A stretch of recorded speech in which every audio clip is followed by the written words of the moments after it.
Greetings, fellow travelers, and welcome to the way of the Showman, where we view the world through the lens of showmanship. I am Captain Frodo, and I will be your guide and gracious host along the way. I have not recorded for a while. Some of those last episodes were recorded in and out of sequence, and we have been out of our regularly scheduled programming where we talk about the way and everything. We have had a poetic mid-season finale, and before that we had a long interview conversation with myself and my collaborator Jay Gilligan, and things have come to an end in this last time. Shows that I have been directing and creating together with other artists. Reflex has finished its run in New York City, and we got some great feedback. I've only seen it online. Of course, I've seen the show online, which was streaming around the world. Lots of amazing feedback, of course, from jugglers, but also from all sorts of other artists who have found it great. Some famous people. Neil Patrick Harris came, and his main thing that he talked about to Jay after the show was that he found it so non-derivative. He couldn't think of anything to compare it to or whatever, and I thought that was just an extraordinarily great thing to hear. And also Derek Delgadio, who some of you might know as the magician who made the show In and of Itself, which I believe is streaming on Netflix in Australia at the moment. Absolutely worth checking out. Somebody who is taking magic in a crazy, beautiful and emotional, in-depth journey, in a new kind of way. New in the way that anything is not new under the sun, but very inspiring to see. And it was one of two works that Jay Gilligan and myself spoke about, In and of Itself, and also Ricky Jay and his 52 Assistants, which was an HBO special back in the day. A gorgeous show as well.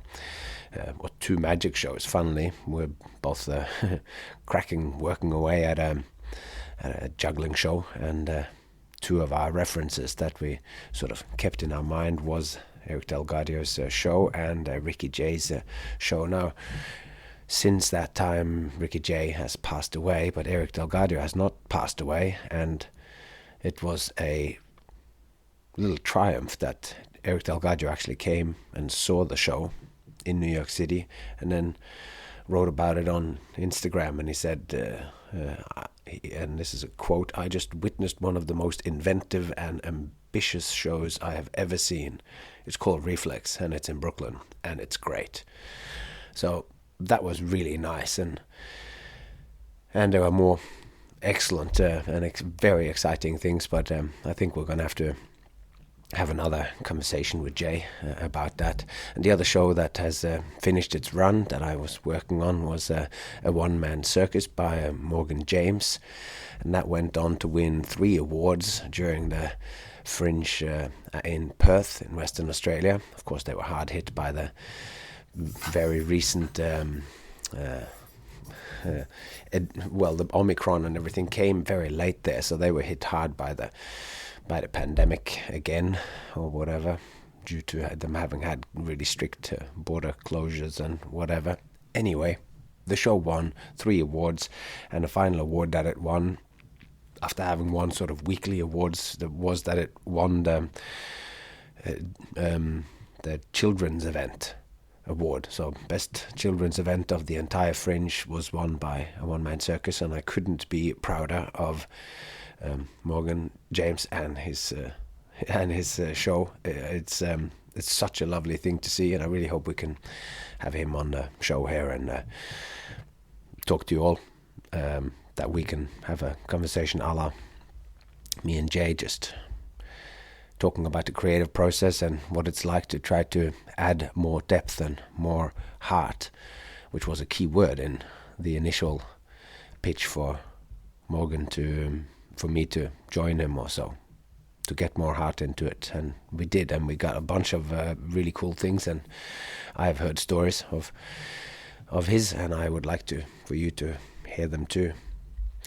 On a more personal note, I have moved out of the basement where we have been living in my father, the great Santini's basement. We have been living there with my family since we left America, and we have moved out of the underground where the notes for what's forming the core of the way, as I lay it out for you and lead you along it and lead you along with me on it this way, that we're going to continue on the next chapter 17 of the way today. But these notes from the underground were all written down there, but now we've moved out of the underground. I got a spectacular view over the ocean. There is rocks sticking out, and there are an ancient lighthouse within view, and there's so many rocks out here. And there's a terrible shipwreck a few years ago. There's so many rocks, and most of the rocks now sticking out of the ocean here is got little, not lighthouses, but sticks with lights on them on, so that even if you're a little bit off course, you won't hit it. So it's a sort of array of mini lighthouses, and some of the islands further out have actual lighthouses on it, and a lighthouse real close. And so got a couple of windmills and a dockyard right down, so there's some industry down to the left, but out to the right there is the vast expanse of the ocean all the way out to the horizon, and somewhere beyond the horizon lies Scotland.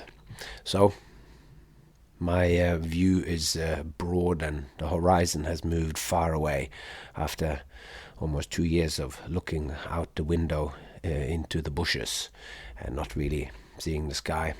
It's lovely to be back out in the vast expanse. Very nice indeed. I have finished a 3-week tour of school shows. I was doing shows at all the schools at a neighboring commune or neighboring district here, and did 2 shows a day for 3 weeks, and I was really quite amazing, going to some small schools out in small places. Such a tremendous response. They were ready for the Magic Circus and for Captain Frodo's brand of showmanship. It was such a delight. I did not expect it to be so much fun to get up in the morning at 8 o'clock. Well, I'll get up earlier, but to get out of the house at 8 o'clock and drive out and set up my gear and then pack it all up and move to the next one. It was a tremendous delight, and I was very happy, and I'm now working on new material for a new Magic Circus. I'm working on a pirate-themed family show, and life is slowly returning to normal here in Norway, as all restrictions have been dropped, and the wording that the government is using is that all travel and all behavior is not restricted. We are back to what it was like before the pandemic, is what the government says. So that's certainly a good step forward. Denmark and a few other places have adopted the same thing.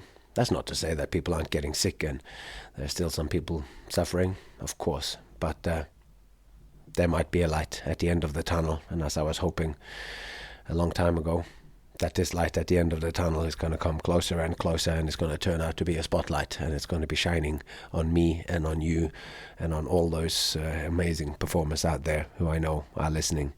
And I hope that spotlight will be shining on you on a stage somewhere soon, and we'll gain some sort of normalcy back in the plying of our craft and the spreading of the joy that we all partake in. All right, with that, we are going to take a new step along the way of the showman. We're going to look at the one who faces the other way. A pivotal phrase in my unfolding and uncovering of the way of the showman.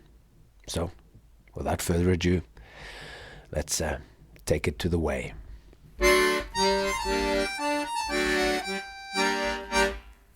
The one who faces the other way. The illuminated showman is someone who faces the other way, as the illuminated showman's manifesto tells us. Now, after the I am declaration in the manifesto, which we looked at last episode in depth in the cosmic explorations, the next picture we face in the text is one of a human being facing a group of others. This is what opens the illuminated manifesto proper. This is, as far as I see it, the primal state or the shape of showmanship. One facing the others. It has happened since human beings sat around the primordial fires in the Paleolithic caves. The shaman would stand up and face the others in the tribe to share with them what he had to show them, what he had seen in worlds beyond ours, in his mind or imagination, or in the tribe's myths, legends, and stories. This structure of human organization, one standing before a group of others, is ancient and creates the right conditions for the fiery process of showmanship to illuminate the dark. In the following we will explore the meeting of two, and through this meeting of one facing the others we will get the formation of a third joint experience. So, this joint experience is a meeting, communication, connections. This is what this next bit is about. I'm just quietly putting away my keys there, dangling. I got such a big bunch of keys now that I have a new house with many doors. Anyway. Now, to face others is about communication. It's about sharing and about connection.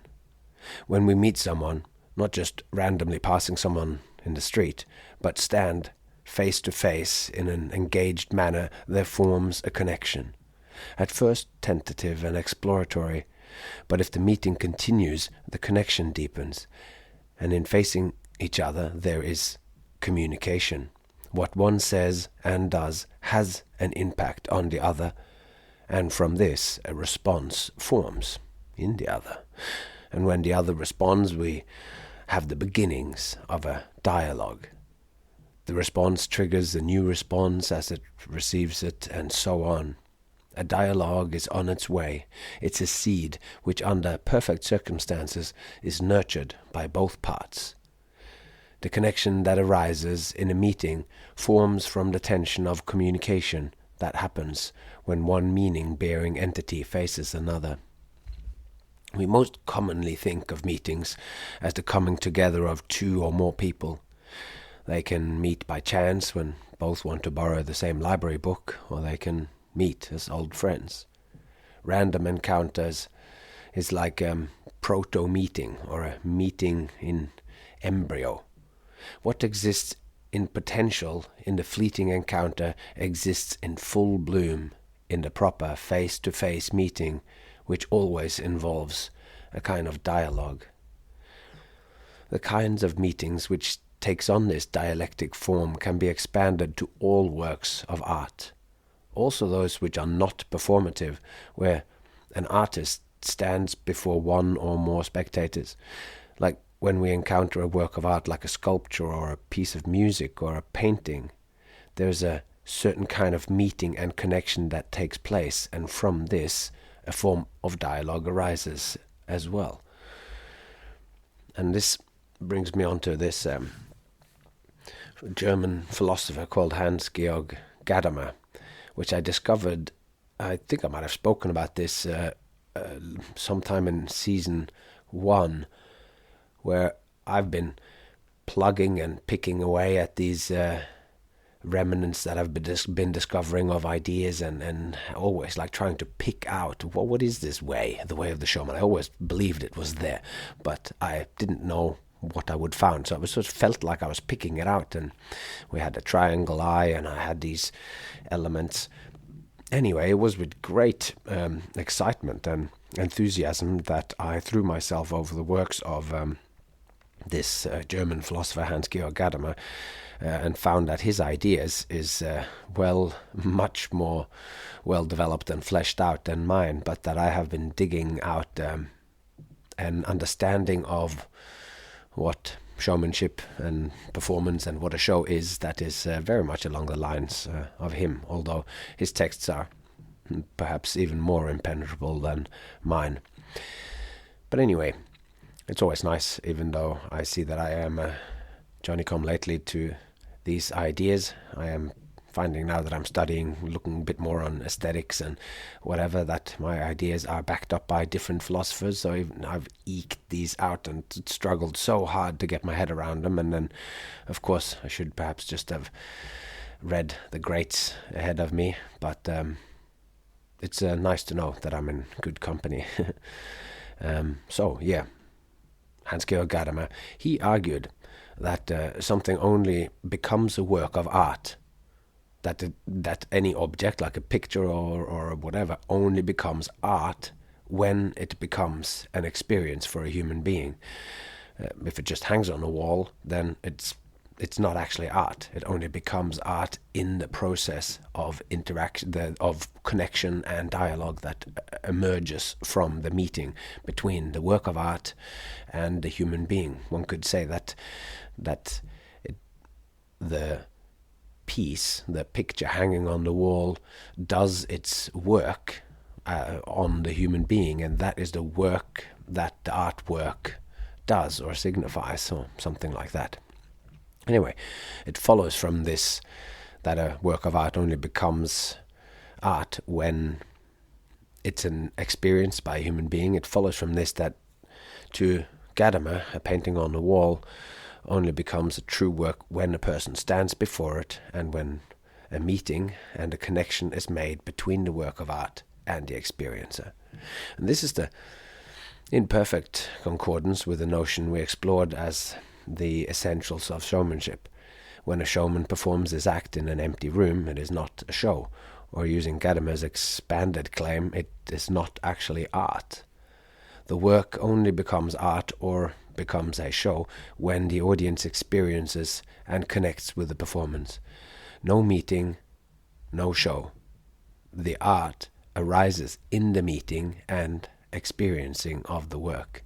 And Gadamer goes on to say that for a work of art to be fully realized, it must produce a change in the person who experiences it. Something in the artwork must become internalized within the spectator. It doesn't have to be a divine epiphany that will change your life, or a change in emotional state, or a spark of a new idea or a new connection you'd never considered or are reminded of. That's enough. A change is needed of some sort, according to Gadamer. Viewed in this way, the dialogic nature of the encounter with the art is the thing which makes art art. Now, if we accept this concept, we can say that all art is rooted in this kind of meeting and this kind of dialogue that we've talked about now. And from this we can also then see the primacy and deep-rooted importance of this first image that we meet in the manifesto. This simple picture, the illuminated showman, is someone who faces the other way. And it's that the two sees each other. The audience and the showman sees each other. That the audience knows that the showman is presenting something to them which is meaning-bearing. He has something to say, as the manifesto goes on to say. So it's all very interesting, this stuff, and I found it a bit of a eye-opener when I started reading him and seeing my ideas pointed out to me. So this first image, one facing many. Now the one showman facing the many others with something to show, because this is what the manifesto says: a showman cries for attention and has something to show when he gets it. This is a picture of the whole process of showmanship. This simple picture is, to me, the most foundational description of what a showman is. It's a symbol laden with meaning. It contains the main components of showmanship: showman and audience, and their organization. The way they're standing is such that seeing this picture on a cave wall of a person facing a group of people, we immediately wonder what is going on between them. If the one was wearing a funny outfit, like a peculiar hat with antlers or a strange body-altering costume, we would be further guided in our thinking about what's happening between the two entities, showman and others. The one facing the many is a meaning-bearing way of human organization. The meaning is at least twofold. One, facing the many, leads to interpretations of a leader, a priest, a prophet, an entertainer, a clown, or by our definition, a showman. All of that falls into that definition of showman. If we just flip the emphasis by flipping the word order to the many facing the one, then the meaning could get more sinister. A mob, a lynching, a judgment, a state crushing or pressuring an individual. And we will look how this dynamic difference might cast some light on the pressure and experience that goes with being one of the ones who faces the many, or faces the other way, who faces the way of the showman.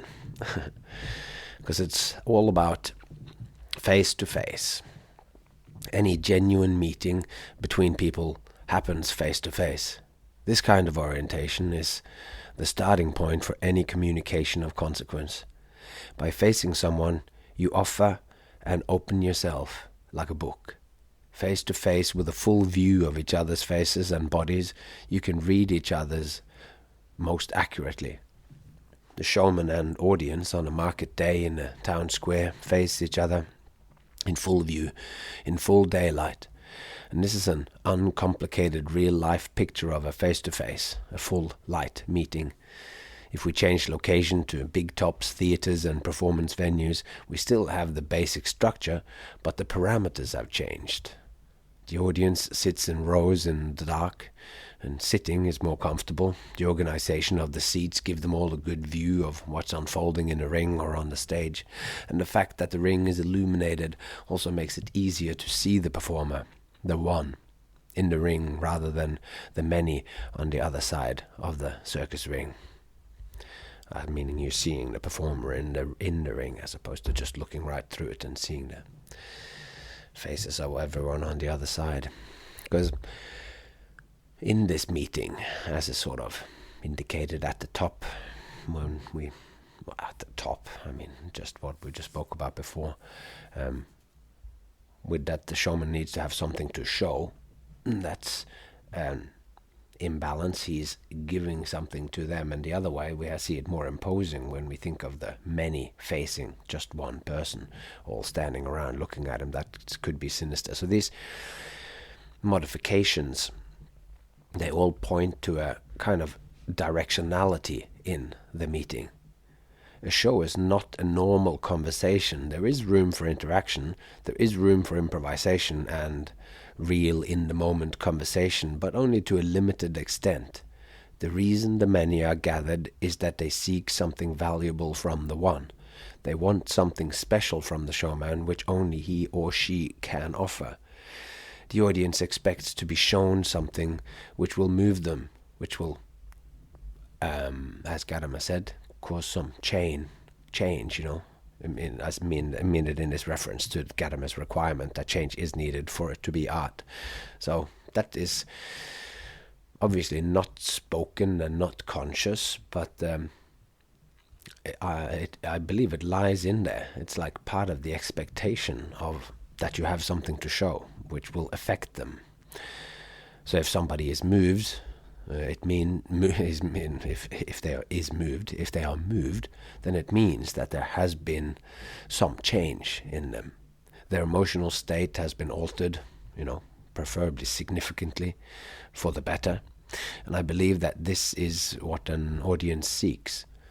They want to be entertained, to forget about the moment and effortlessly be pulled into the world or engaging experience offered to them in the show.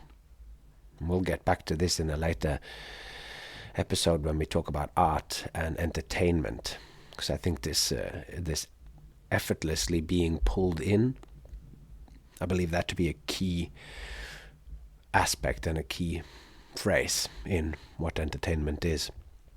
And the audience, though, is not completely passive, but they're also not the main instigators of the conversation. They come expecting that the time and attention and price of admission will ensure that the show leaves them enriched. They want their investment of time and attention to be valuable to them. That it makes them feel good, that it makes them think, that it makes them feel aroused or empowered or even angry. A show is a particular variation of a conversation with a certain slant and expectations as to which side needs to take the lead in making the conversation enjoyable and rewarding. In a regular conversation, the balance is much more equal. When the many faces the one is expected to do the talking, the showing, and the impressing. And this kind of differently weighted conversations happens in all art, be it music or painting or circus or ballet. And the deeper purpose of a showman, and indeed for all art, is to create an in-between place, a space of interest, a meeting place where something of value can emerge, that emerges from this particular type of attention that is being paid. The joint attention, and the showman or artist is the person expected to facilitate this value with their work and creation. And the value is in the show, the painting, the dance, or the violin concerto, like in a seed. This space of interest, area of interest, the in-betweenness, is where the seed is planted. And this area of interest is also that is the show, the thing that emerges in the meeting. That is where the seed is planted, and then the showman and the audience nourish it together to lush fruition. This kind of conversation, which the process of showmanship offers, has the potential for transcendence. And this transcendence is where I then see that it moves from a face-to-face to a heart-to-heart. Because it takes a certain kind of courage to open oneself and reveal something. And it also takes courage to take in and to take on what someone reveals. The kind of dialogue or conversation which is encouraged in the place of interest, the area of interest, the interest, is all-encompassing and important. It's a conversation which asks all participants to let go of some of their regular limits and boundaries and step into an expanded view of what another has to offer. To let oneself emerge, well, not emerge, but let oneself merge with an other. It's a kind of bold and daring thing. I know it from myself. I go and watch a show or whatever of something that you don't know what it is. You're reluctant in the audience, just like you are reluctant to let yourself go and really share of yourself when you come on the stage, to really be present. It's hard work. You could just go through the motions. That's so much easier. Or in the audience, you just, don't look at me. Don't turn the light on in here. I just want to sit in the dark and watch you like a TV. But to let oneself merge with an other or others, this is at least as courageous of the audience as it is for the showman. It's then not a coincidence, perhaps, that at the root of the word courage, the English word, the courage, we find the word heart.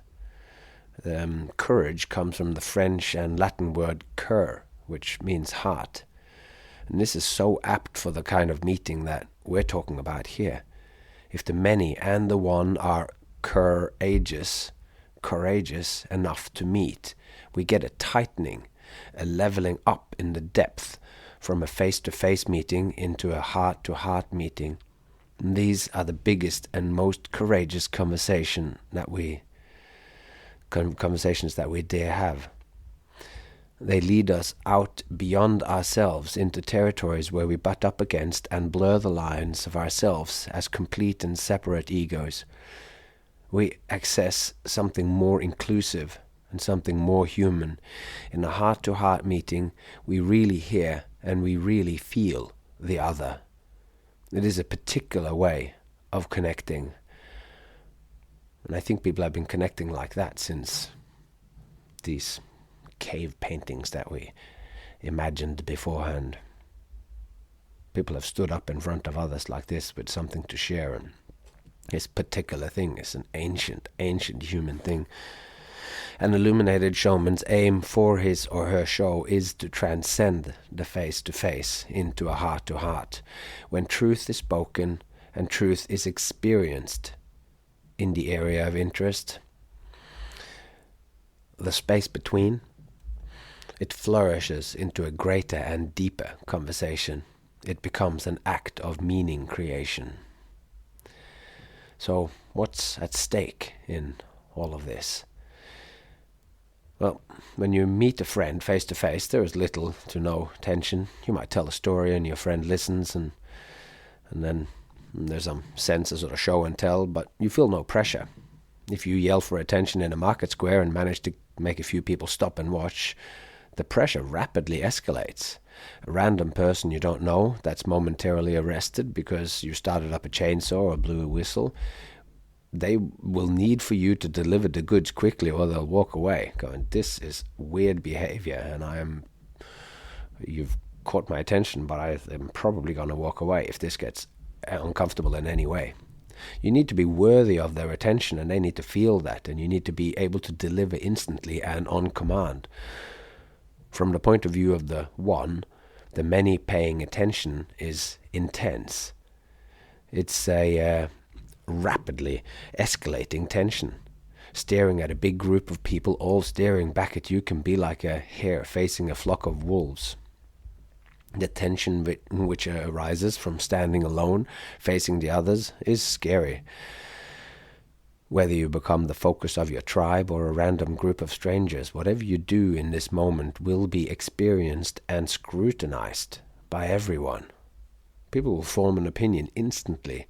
If it is your tribe, you might have to live with the results of that moment from then on. The meeting that you're going through now becomes part of your biography. When you get everybody's attention and have nothing to show, or if what you have to show fails to interest them, you've failed in full view and full focus of everyone. They might laugh at you, or worse, they might not care either way. You do your best, and it still leaves you invisible. In the cave around the fire, the tribe has collectively made you invisible and irrelevant, and this is a terrible situation. Your best efforts not only weren't enough, the very fact that you asked for the attention and failed to hold it, failed to earn it or deserve it, can permanently lower your status in the tribe. You lost their attention, you lost your audience, and you are now a loser. The tribe members remembers each failure. Each time you fail to keep their interests, you become more invisible, and it is harder to get the attention again. You quite literally become less in the eyes of the tribe. Being a showman is a risky business, and facing the others is a serious and nerve-wracking situation. Of course this is true, and it is also not true, because they also, of course, there's so much to gain, because they also remember it if you triumph. Which raises you up in the eyes of the group, eyes of the tribe. But there is a real fear of facing others. This nervousness or fear is one of the first things that people think of when contemplating having to face a group of people. As soon as you step in front of them, you become aware of an instant, often crippling tension. In fact, it's probably more accurate to say that when someone tells you that you have to get before a crowd, the tension starts straight away. You can get a palpable sense of dread long before actually clearing your throat to speak or perform for the staring and judging faces. chances are you might also have lost sleep and experienced loosened bowels in the night as well. So it starts before, long time before. Many studies, both formal and the kind of polls that you find in magazines, lists public speaking as not just one of the greatest fears, but the greatest fear. The great majority of people don't like being watched. They don't like the pressure of having everyone's eyes on them. It's the kind of thing that people have nightmares about. The spotlight hits you, everyone is looking at you, and they have expectations of you. You're completely unprepared and probably aren't wearing any pants. You wake in fright, covered in sweat, relieved it was a dream, only to remember that you have a presentation later that day. This is the fear of facing the crowd, the fear of public speaking, a terrifying social anxiety. Personally, I would rather rate losing a loved one as one of my greatest fears, or perhaps that I die, leaving my family behind to fend for themselves. But I guess I might be biased in this question, since I am a showman, which makes me practically impervious to this stage fright. That's not true. I get nervous too whenever I'm... Yeah, it's so long since I've been really terrified, though, to face a crowd, although the nightmares of arriving unprepared for a gig still wakes me up in the night. I too get nervous when I challenge myself, of course, presenting new material, perhaps doing something outside of my comfort zone. But there's a big difference between me being nervous or wondering why I don't just stick to my already worked out bulletproof material and complete stage fright. That can hit anyone. Even experienced performers can out of the blue be struck by stage fright. It is a basic fear response which triggers the fight and flight response. Psychologists call this fear of facing the others glossophobia. Glosso comes from the Greek word for tongue, but it refers to speaking. Glossophobia commonly means the fear of public speaking, and this is apparently a very common phobia. Some studies have shown it could affect up to 75% of the population. Now, most research into stage fright seems to be on public speaking, since it's the most common activity that people and professionals will have to present. It is just expected that an actor or musician's desire to be on stage overcomes the fear of being in the spotlight. So there's not so much work that I've found that's sort of about this. But as performers, we know that the symptoms of stage fright are the same whether we are expected to do a speech or a non-verbal presentation. So glossophobia, I don't quite cover it. It is the act of standing before the crowd, presenting something, which can trigger this fear. The random person would not feel any less stage fright if they had to go up on stage and show everyone a dance. The fear can grab you even when you are before a camera with only one person behind it, or even if you, in our selfie culture, we can freeze up or find ourselves unable to speak naturally when recording ourselves on our phone. If we're gonna just say, here I am and this is all good, and you post it, you might feel really quite awkward, especially if you have to do a second take or whatever. Then all the magic is gone. Even just being aware of the fact that you will be watched in the future when you are not even there is enough for your heart to start racing. The eye of the camera capturing you for eternity can be as intimidating as a crowd.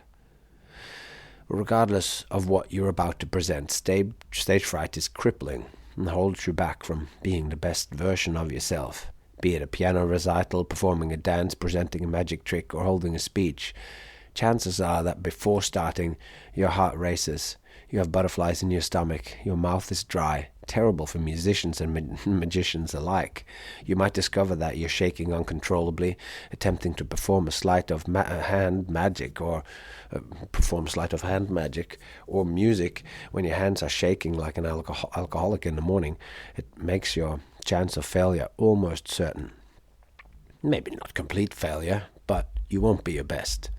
Tension builds in your body in ways completely unlike your practice sessions, which basically turns you into a beginner again.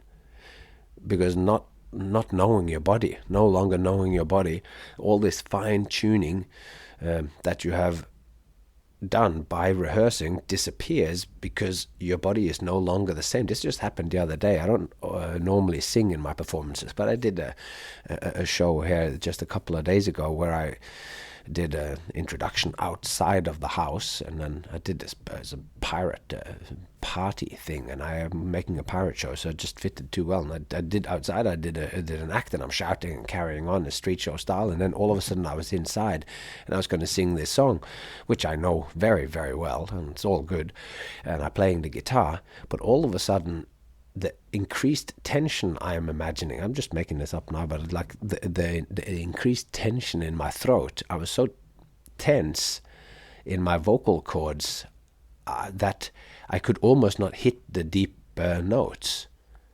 Then, of course, later on that night, I could hit it again, but something happened in the tension that was held in me that made me almost not able to perform the material, and I couldn't relax until I was like, what felt like halfway through the song.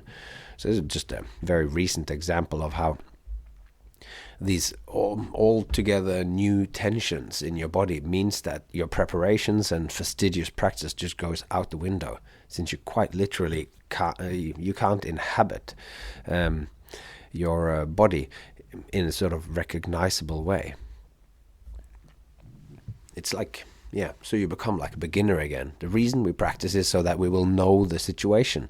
When we all of a sudden stand before the crowd and the crushing tension builds, we behave, feel, and hold ourselves so differently that it makes you feel like the skill you're about to do is brand new to you. And I remember this vividly from my childhood. My first performance as a juggler in my father's magic show was pretty much a complete humiliation, balls bouncing everywhere. And to remedy this fear, I began, instead, we cut the juggling, but I began doing a quick juggle with 3 mandarins as a quick sort of aside during another routine. There was a routine I did where I needed to balance 1 mandarin on top of a volunteer's head. And then I did a sort of modeling balloon William Tell routine where I blow up a balloon that wasn't tied and then put the mandarin on top of another kid's head and let go, and a balloon that came straight towards the kid's face invariably made them jiggle their head, and the thing fell off, and I claimed to have hit it. Anyway, so because I was so nervous to do the juggling in the beginning when I was introduced as a juggler or whatever, I just started to get in the juggling, and I brought out the 3 mandarins, which I didn't need to. I gave them a sort of pretty gratuitous juggle before putting 2 in my pocket and placing 1 on the volunteer's head. And this ad hoc kind of feeling and presentation meant that some of the pressure was taken off me, because I was supposed to be doing something else, so the pressure was off. So then when my dad, the great Santini, introduced me as a juggler, and I stepped into the spotlight with my balls or devil stick, it was just too much pressure. So eventually I calmed down and could relax enough of my body tension, and stepping into the spotlight, and that tension became the same as in practice. Stage fright can manifest a slight nervousness at the very thought of public speaking, to a completely debilitating sickness-inducing panic and fear. Nausea to the point of vomiting is not unheard of. A very good friend of mine had to have a cheeky little vomit before we went on stage every night. It was almost became a little pre-show ritual. In the end, he veered off onto a side track along the way of the Showman so that he didn't have to face the others every night. Not all of us are meant to walk away as a performer. Now, if these statistics quoted above, that 75% of us facing fears facing the others, this is a pretty good ratio for artists to audiences. Further, not everyone who aren't immediately afraid to stand before a crowd ends up becoming performers. They might never use their fearlessness before crowds for anything at all. Or they might become, salespeople or something of that nature, so using that lack of fear. Facing the others is a primal human fear. Facing this fear is part of the way for the one who faces the others, for the showman. Feeling the fear, experiencing it fully without giving in to it, and facing it courageously is a necessary part of any showman's education.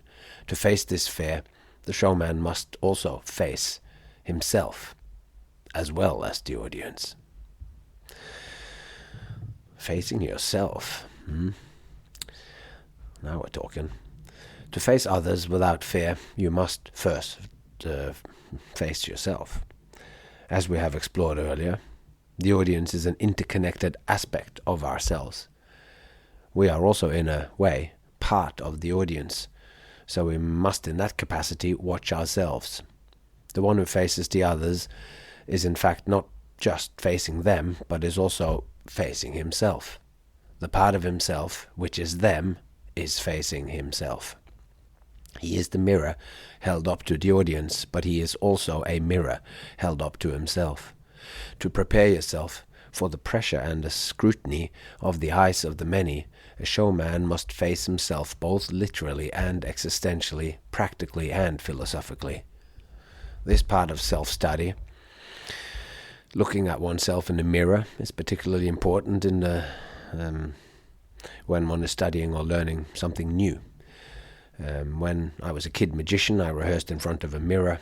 In any practice of a craft, you have to do a lot of work, quite literally facing yourself or looking at yourself before you go and get on stage.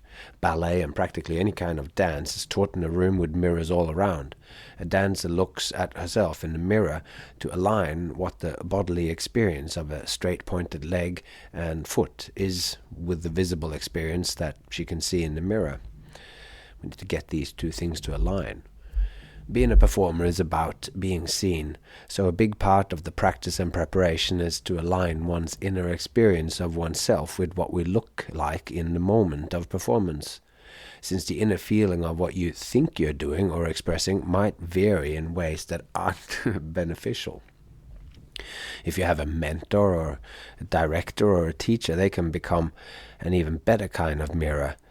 They help shaping your outer expression, but a good mentor can simultaneously help developing and tune your interior as well, because there are different ways of kind of looking at when you're if you're critiquing something, then there's different ways of you can focus on what's wrong, but you can also focus as a mentor or whatever. You can focus on how to improve what was already there. How could it be made more effective or have greater impact or whatever? And that's what a mentor can do. Like when we look at ourselves, quite frequently we are our own worst critics, so we can be harsh at ourselves. But anyway, ultimately, we must learn to see ourselves from the outside, as the audience, sees us. To connect our inner feelings to our outer expression is only to reliably recreate what our teacher is showing us. In other words, we could say that part of mastering the craft is to substitute the mirror with knowledge of yourself and your outward appearance. And we must learn to reliably present ourselves to others in the ways that we desire to align our inner and outer worlds in a natural and effortless manner. I guess it's rather incontroversial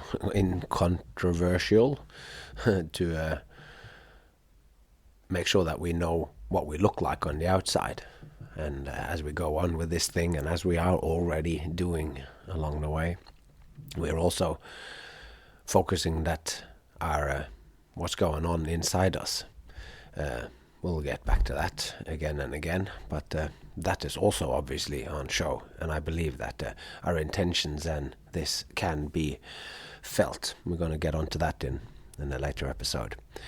But for now, let's look at video as a sort of mirror 2.0, because these days a video camera or a phone recording will tell you the brutal truth about your performance better than a mirror. There is a phenomenon where magicians practicing sleight of hand moves tend to blink. That is, like, physically close their eyes at just the moment the secret move is done. Quite literally not looking in the most crucial moment. If you do that, then, I know this from experience, then all of a sudden your move is starting to look pretty good because I'm just blinking just as I do it. This is easier to avoid when you're using video. The video frees you up from having to do two things at the same time. When you watch yourself in a mirror doing a false count with a deck of cards, you are both focusing on the practical execution of the move and simultaneously observing how it looks. With video, you can just watch. You can watch yourself as if you were watching another person doing it. No one is more critical about you than yourself, as I mentioned. If you watch yourself performing in a video taken on your phone and you don't like it, then the challenge is to rehearse more and fix whatever it is that you don't like. Like, there's got to be something that you don't like. Everything else can be changed. Identify what aspects it is that you don't like, then change those. If you are so critical that you hate everything, then just grab one of those things. Try to find what could you do here that would make it enjoyable for yourself to watch, or bearable and then eventually enjoyable. Then change those things. Criticize yourself again, fix and improve it, film it again, and so forth. And eventually you should be able to tolerate watching yourself. And at this point, chances are that you have an act which might be surprisingly strong, even for the simple reason that you feel very confident in what you've created. So this kind of looking at yourself is practical. It helps us express ourselves accurately. It calibrates the alignment between the idea, the emotion, or actions that we want to express with what the audience sees when we do it. The other way we must look at ourselves, to fight the fear of facing others, is an expansion of the practical alignment of our inner and outer on stage into a larger existential conversation, which I mentioned before here. So we have to existentially look at ourselves as well. Like, who are you? What do you have? What do you really have to show anyone? Why are you doing what you're doing? What does it all mean? We are here now at the starting point, not just of showmanship, but of philosophy, psychology, and existence itself. As we face ourselves with such questions, we encounter the conundrum of who we are. The ancient Greek maxim, "Know thyself," was written above the entrance to the oracle at Delphi. And there is no easy way to sum up in a sub-chapter in a book about showmanship. In fact, this whole text leading up to these very words and what follows are my incomplete answer to this question of knowing myself. Facing oneself is a lifelong project. The way of the showman is the result of my grapplings with this very question. Who am I? And what does any answer I give to this mean? Like we talked about last time, the 42. The way, the 42 and the what's it called? The Hitchhiker's Guide to the Galaxy and all that. What does any answer I give to this mean? The way to answer this question starts with the lighting of the candle and the ignition of our greater enthusiasm, and finishes right at the end when the candle is snuffed out for the final time. And looking at ourselves is not something we do to get one particular answer, since, as I learned from a fortune cookie, to every complex problem there is an easy solution, but it's always wrong. To every complex problem there is an easy solution, but it's always wrong. It's the process of facing ourselves with a desire to understand that's important, rather than the specific answers. And the philosophical king who first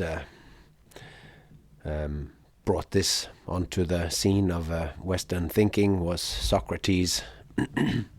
The great Greek sage and quintessential philosopher Socrates' reputation spread all over Athens and beyond. When the oracle of Delphi revealed that Socrates was the wisest man in Athens, because, as he said, as the oracle said, he knew how little he knew. When people came to ask Socrates about the secrets to life, the universe, and everything, he said he had no idea, but not knowing did not mean he gave up. He pursued the question and tried to find out if anyone else knew what was worthwhile in life. And after questioning and querying the people of Athens, who priests and politicians and anyone else who claimed to know.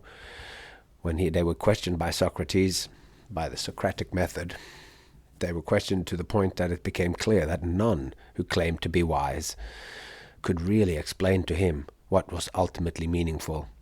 They were so tired, and he did this, pursued this exercise until they were so tired with his endless questioning that they decided to execute him. There's a lot more to that story, but you can read all about it somewhere else. For us, it's just interesting to note that Socrates, the wisest man in Athens, was prepared to admit his own ignorance rather than pretend to know something he did not. Along the way, Socrates, who claimed to know nothing, actually knew and understood many things, but the humility of this attitude is what I find important to note. Important is also his constant pursuit of what was worthwhile, not only to himself, but also in a more ultimate philosophical sense. Socrates was constantly seeking answers and considered himself a midwife, not for the body but for the soul, from which he helped birth ideas. This was the aim of his method of asking questions. This again leads us to Socrates' famous claim that the unexamined life is not worth living. It is in questioning and exploration that answers are found. Answers which, as you dig deeper and climb mountains to expand your mental and real-world horizon, will change again and again. Knowing oneself is not something that is revealed in a pithy quotation. Wisdom is not about reaching a particular goal. It is a method for being in the world, a way of life rooted in the active interest we talked about in the chapter about the little candle. And it also is about living an examined life. Because ultimately, your competition is yourself. Little joy in life comes from comparing ourselves to others. We're all walking our own way. But man, it's hard not to look at others in real life or on social media and get envious of the achievements of others. Joy does not come from being better or worse than someone else. It comes from personal progress. As you advance in whatever you are doing, I am certain you will feel good about it. It's not other people who's your competition. You are your own competition. So, I'm going to talk a little bit about Janus, or Janus maybe it's called in spoken in English, but in Norwegian, as I knew this Roman god, his name is Janus, the two-faced god. A few years ago, a fellow showman, Mitch Jones, had gone back to university and was writing a paper for his course, and in it he was talking about power structures and magic, and anyway, he asked me if he could quote some of my writing from my blog, which of course I was very happy to allow. And in this paper he talked about the showman as someone who faced the other way, and he made a reference to the Roman god Janus, which is represented with two faces, so that he looks both forward and backward. And as soon as he mentioned this symbolically link, I saw just how interesting the connection was. And much like how the showman must face the crowd as well as himself, Janus looks both ways. Like Janus, the showman is not only facing the crowd, he is also facing the other way at the same time, looking forwards and backwards, inward and outward simultaneously. It is like being able to present your material authentically from your little fire of enthusiasm inside you, whilst being aware of others looking at you. It's harmonizing your outer action with your inner convictions and your will. The two-faced God is self-aware, so he can see himself and see himself as others sees him. He stands before the crowd, but is also facing inwards. He has gazed into himself to learn about himself, but in this inward looking, he has also come to see himself in the others. He sees them when he sees himself. The one who doesn't know himself has a hard time knowing others. In oneself, one finds the other. Through a recognition of shared humanity, he can know what to show. Janus was one of the few Roman gods without a Greek counterpart. To Romans, he was the god of beginnings and ends, and he was also the guardian of all doorways and gates. A doorway and any passageway goes both ways. It goes in and out. One of his symbols was a set of keys. He was thus the god of transitions as well as passages and endings. As a god of transitions, he was involved in matters of birth and death as well as journeys and traveling. And as we continue exploring the Showman, we shall keep his role, the Showman's role, as a gatekeeper and as a doorway where you're inviting people in and they're looking both ways. We're going, also like our roles as gatekeepers or as someone who guards and presides over letting others beyond the threshold. We'll keep all of this in mind. For the Showman too can be said to be the keeper of the keys to another place. So let's end this up by this is a long episode. We'll share a little couple, but the way of the one who faces the other way is so important, and I have a lot of things that are connected to that symbol, because I think that's what these texts and these episodes are. I'm talking about the things that comes up when I ponder this image.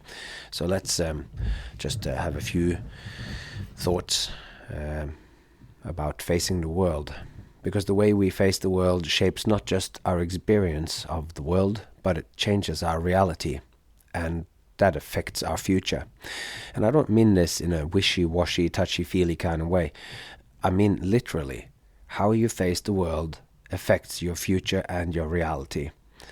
And this point was exquisitely described by one of my favorite poets, David Whyte, in a story that he told. I later found it in a book, but I saw it first in a conversation online. And you can find that if you search for it. I'll put it in the show notes. It's called The Poet and the Mystic. It's a mystic, which escapes my name. His name escapes me. The two of them are talking. Anyway, David Whyte, in this story, he emphasizes the importance of your face, or in facing the world. Because your face is, in a way, how you welcome the world and how you meet it. In life, you face the world. Your whole bodily expression and attitude, as well as the things you say, matters, but your face is the pinnacle of human expression. The story he told went something like this. David Whyte was having an afternoon get-together. The first guests arrived, and he stood in the door greeting them as they arrived up his garden path, and his 7-year-old daughter joined the poet at the threshold. She was shy with strangers, yet super excited to greet the guests, so she hid behind her dad's legs as he spotted the guests coming up the garden path, and I recognized this so well from my own daughter and that. Anyway, all the guests would see of this little girl was a little wave from behind the safety of the poet's legs.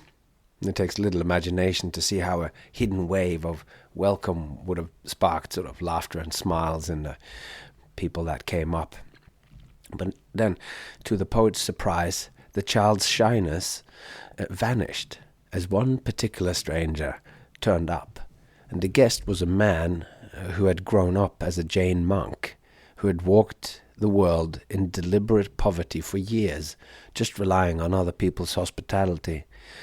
And this man's face was so full of life and welcome that the poet's daughter left her hiding place behind her father's legs and ran down the path to meet him. And David Whyte says that she had never met this man before, and this newfound courage was a great surprise to her father, but looking at his old friend, he could see what she ran to. His face. His whole being was shining with such happiness that with one look you knew that this happiness could be yours as well. His face was a happy invitation. And the next person to arrive was, as Whyte describes it, a woman with a face that had been crushed by disappointment. But it was also the kind of face which was looking for more disappointment to corroborate its previous disappointment. And as is to be expected, the poet's daughter remained completely hidden, not even a little hand waving. And there it was, two faces coming up the same garden path, their faces preceding them and shaping what the world brought out for them. As a direct response to their faces, they faced two different realities. The face and countenance of one person gave them a smiling, excited child, a sweet and beautiful experience, an uplifting encounter of happiness and positivity, and the other person didn't even know what didn't run out to meet her. She didn't know what glorious positivity was hiding from her, just outside of her reach. And David Whyte tells that then, almost as if to drive the point home. When he came into the kitchen, the Jane monk and the disappointed woman sat next to each other, facing the door, and as he looked at them, the poet thought, these two have utterly different futures, just based on the way they are looking out at the world. One face will be getting all kinds of positive help, both visible and invisible help. And invisible help is the kind of help that you do not yet know that you need. The help that if you aren't paying attention, you will walk right past. The way we face the world, the literal face we have and the expressions on it, shapes the world for us. It shapes how our shows go.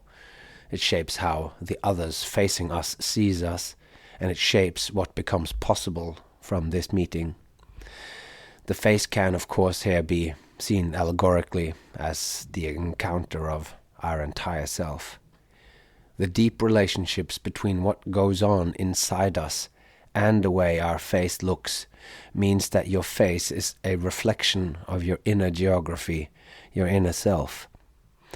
You could always become an expert actor, study the face of happy, content, successful, open, well-liked people, and then try to copy them. But this will require a silly amount of work. A better solution is to strive towards achieving an inner state which generates a face, which naturally reflects someone at ease with themselves and the world. Cultivate an inner state which naturally places a sweet smile or a loving look on your face, and it will aid you in all the ways that matters, and it will seemingly conjure up visible as well as invisible help.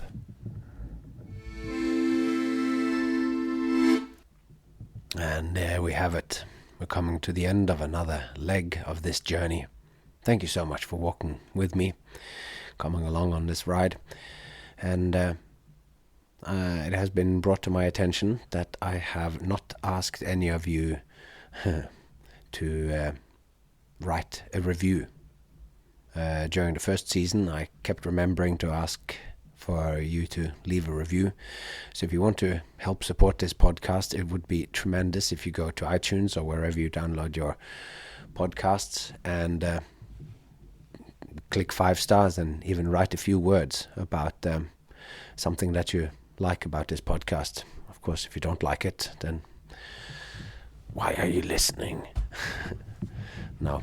Anyway, and thanks so much to all those beautiful people out there who have actually financially supported me on buymeacoffee.com/Captain Frodo. Every time I wake up and see one of those messages from you, it's really gives me strength in continuing this project amidst all the stuff that's going on.